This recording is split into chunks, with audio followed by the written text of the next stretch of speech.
Ang itik-itik ay isang sayaw na nagsimula sa masiglang pagsasayaw ng sibay sa saliw ng musikang dehado ni Cayetana na mas kilala sa palayaw na kanang, para sa mga bisita sa isang binyagan sa Carmen, Lanuza, Surigao.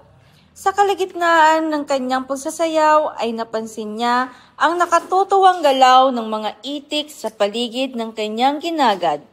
Dahil nakatawag pansin ang mga galaw ni Kanang, nagsimula na rin siyang gayahin ng iba pang mga bisita. Sa masayang tagpong ito, iniluwal ang memitikong sayaw na itik-itik. Kaya naman, nais naming itanghalang sayaw na ito para sa inyo upang masiyahan kayo sa masarap na salo-salo.